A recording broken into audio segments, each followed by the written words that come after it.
해야 된다고 생각하거든요. 뭘 이게 안해니까 안녕하세요. 노코멘트 이놈아. 텐텐 라이브입니다. 나 잘려 이놈아. 텐텐 라이브입니다. 그런 말 하다 잘려. 오늘은 이제 이 암호자산 거래소와 관련해서 암호자산 거래소 상장위원회와 관련해서 지금 가장 그동안에 코스닥을 창립 때부터 가장 이 룰과 이런 데 전문가인 우리 김영로 한국거래소 팀장님을 모시고 한번 의견을 좀 나눠보도록 하겠습니다. 어떻습니까? 아까 말씀드렸듯이 이 거래소 상장위원회가 이 암호화폐 거래소가 상당히 이제 자율적으로 하고는 있는데 여러 가지 문제들을 좀 이야기하고 있거든요. 돈을 받고 상장한다든지 이런 일도 발생하고 있고 객관적 신뢰를 좀 담보하지 못하고 있어서 지금 가장 핵심적인 규제의 빌미를 제공한 걸로 보이거든요. 여기에 대해서 좀 어떻게 이거는 제 개인적인 사견이고요. 그래서 공식적인 의견은 아닙니다. 그러니까 당연하죠. 예. 이런 부분들은 아마도 잘 저희들이 상장 이런 부분들이 잘 정비가 됐다면 이런 부분들에 대해서는 발생하지 않았을 그런 문제라고 보이시겠지만 결국 어차피 시작된 그런 문제이기 때문에 제일 중요한 거는 그 상장위원회와 관련된 신뢰성 문제가 확보하는 것들이 가장 중요한 그런 문제일 것 같습니다. 그래서 뭐 따지면 이제 이미 규모가 큰 데도 있고 글로벌한 세계적인 거래소도 있고 이제 지금 이제 신생 거래소도 있고 이렇거든요. 그래서 사실 여기에 따르는 어떤 이 영향의 문제도 좀 발생하는 것 같습니다.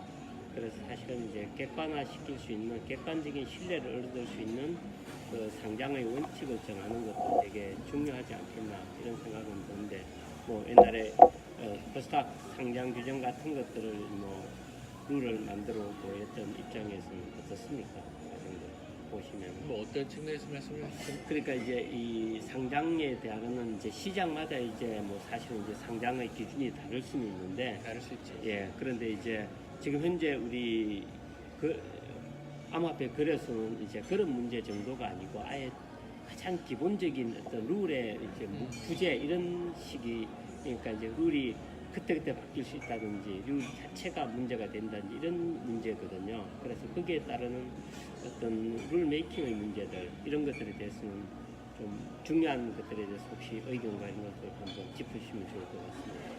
일단 상장이라는 것들은 한 거래소가 자기네들이 거래소에 거래시키기 위한 기본적인 원칙인데 그 원칙에 대해서는 많이 다를 수가 있으니까 각 모든 개별 거래소마다 다 다를 수 있기 때문에 그걸 갖다가 일률적으로 하나의 통일된 기준으로 한다는 거는 사실은 그게 바람직하긴 하지만 잘 안 될 그런 가능성이 훨씬 높습니다.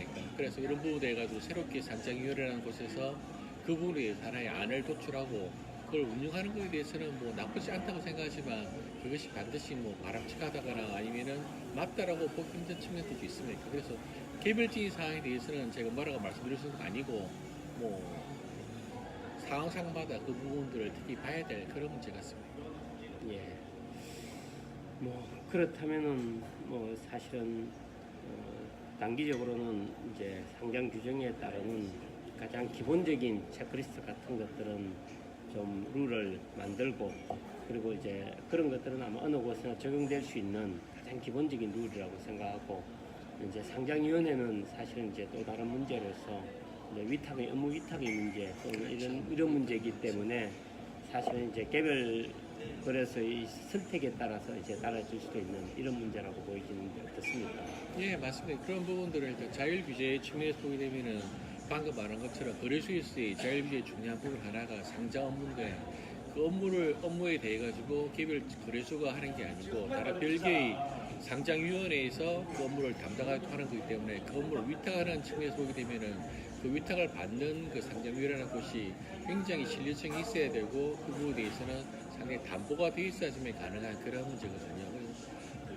뭐 그런 상장과 자율규제가 분리된 것들은 대부분의 거래소에서는 그런 거는 잘 없고요. 아마 영국 쪽에서 그런 부분들이 상장 부분을 국가기관에다 맡겼던 걸로 알고 있는데 그런 식으로 한다는 건지는 모르겠지만 뭐 상장위원회 등록에 대해서는 저는 뭐라고 말씀드릴 사항은 좀 아직 없습니다. 어쨌든 뭐 초기에 자리 잡는 과정에서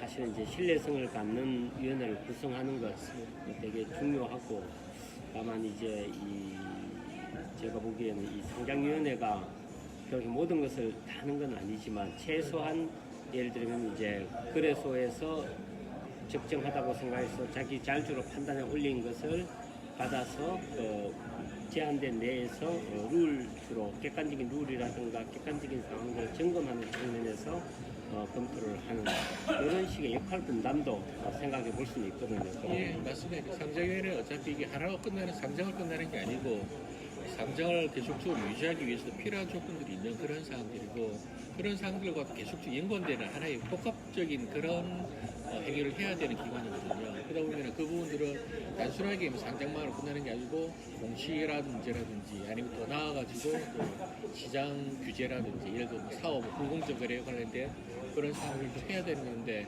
그런 부분들에 대해서는 여러 기관이 얽혀 있는 사항들이기 때문에 단순하게 상장위원회만을 갖다가 딱 꼬집어가지고 그 부분만 이렇게 하면 이것이 뭐 잘 될 것이다라는 그런 측면에서 꼭 힘든 측면이 있습니까? 전반적인 측면에서 뭐 금융위가 됐건 아니면 다 관할 어딜지 모르겠지만은 뭐 기재부가 됐건 그다음에 검찰에 모든 그런 모든 기관들이 다 한번 좀 이런 부분들에 대해서는 의견을 공유하고 들어보는 데 바람직하게 하는 게 좋을 것 같은데 뭐 시작한다는 것 자체에 대해서는 뭐 의미를 나쁘지는 않다고 생각하고 있습니다. 예.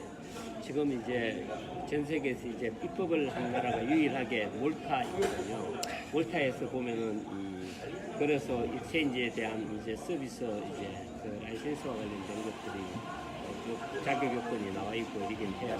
예. 그런데 이제 거기도 이제 사실은 이제 뭐 증권사를 이제 거래소 운영하는 경험이라든가 이런 것들은 좀 맞습니다. 약간 이제 척박하기 때문에 사실 우리나라에서의 코스닥의 운영 이런 어떤 경험들 아주 이제 증권협회 시절에 자율적으로 운영하던 때부터 한국거래소 시절에 조금은 이제 규율이 강해진 측면까지 쭉 보면 있는데 저는 사실은 증권협회 시절에 코스닥이 가장 좀 이상적이게 되는 생각이 좀 들거든요.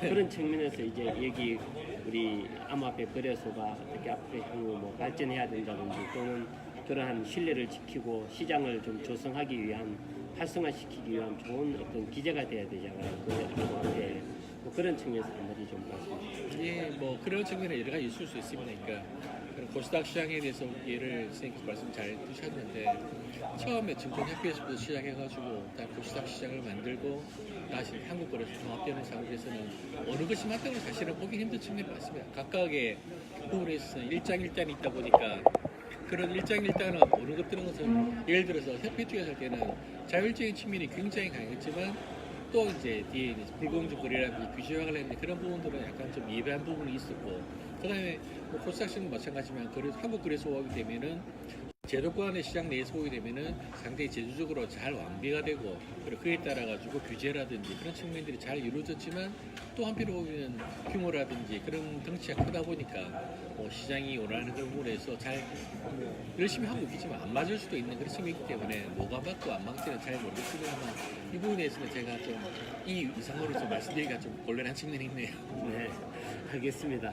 그럼 뭐 우리 이제 어쨌든 이 거버넌스 인터넷 거버넌스처럼 이제 이 블록체인도 하나의 이제 프로토콜이라서 거버넌스를 만들고 그러면서 이제 그것에 이제 나름대로 중요한 하나의 분야인 암호화폐에 대해서 좀 특히 우리나라는 이제 거래로부터 시작된 암호화폐이기 때문에 그 거래소의 룰 메이킹하고 이 자율적으로 한다는 게 되게 중요할 것 같아요. 안 그러면 너무 타율적으로 바로 들어오게 되면 이 시장 자체가 죽을 수가 있거든요. 그렇죠. 예, 그래서 사실 이제 자율적으로 마련하고 그걸 가능하면 반영시켜서 잘 좀 안착할 수 있게 하려고 하는 게 지금의 의도라서 그런 측면에서 앞으로 좀 도움을 좀 전문적인 도움을 조금 주셨으면 좋은 생각이 좀 있습니다. 제가 워낙 좀 무식해가지고 잘 몰라서 그냥 그럴 수는 없고요. 이런 부분들은 상당히 많은 방향 자체는 우리 배 대표가 말하는 것처럼 그런 내용들이 맞을 거는 같이 맞을 것 같은데 다만 제일 중요한 것들은 어떤 그 정책을 입안하시는 분들 그렇고 모든 그런 분들이 정확한 내용을 알고 그리고 우리가 가야 될 방향에 대해서 짚고 그 방향으로 일관성 있게 가는 방향이 중요한 그런 상황 같습니다. 그 와중에서는 많은 사람들이 의견이라든지 그런 내용들을 들어서 좀 우리 나름대로의 제도를 프로토콜을 만들어서 했으면 좋겠다는 생각이 듭니다. 예. 그럼 한번 다음에 중요한 건데 사실은 이제 의견을 수렴하는 과정에서 이제 거버넌스가 20일 날 출범하게 되면은 상장위원회 쪽 관련해서는 좀 전문가들의 토론회 그런 어떤 아주 좀 클로즈된 그런 것부터 시작해서 공청회 수준까지도 한번 만들어 볼 생각인데 좀 바람직한 좋은 생각 같습니다. 의견들을 뭐 그럴 때 뭐 검찰이나 이런 정부 쪽의 의견들도 듣고 국민의 또 그다음에 내부적인 자율적인 의견도 듣고 또 전문가인 우리 한국거래소의 의견도 좀 요청드리겠습니다. 이거는 사기니까 이거는 여러분 사견으로 알고 계시고요. 공식적인 걸 만약에 요청하신다면 예. 저희들이 뭐 따로 아마 그분들을 뭐 상장 쪽에 관련된 일을 해야 지금 하고 계신 분들 위주로 하는 게 나쁘지 않을 거니까 그분들 소개는 시켜드리겠습니다. 예, 뭐 가능하면은 사실은 이제 뭐 한국 거래소의 공식적인 거라기보다는 오히려 이제 개별적인 전문가를 모시는 게 좋은 거라서 다음에 한번 모시도록 하겠습니다. 예, 알겠습니다. 오늘 고맙습니다. 아닙니다. 예, 앞으로 우리 거래소가 사실 이제 제대로 된 자리 잡는 데는 제가 보기에 코스닥의 경험이 저는 정말 중요하다고 생각합니다.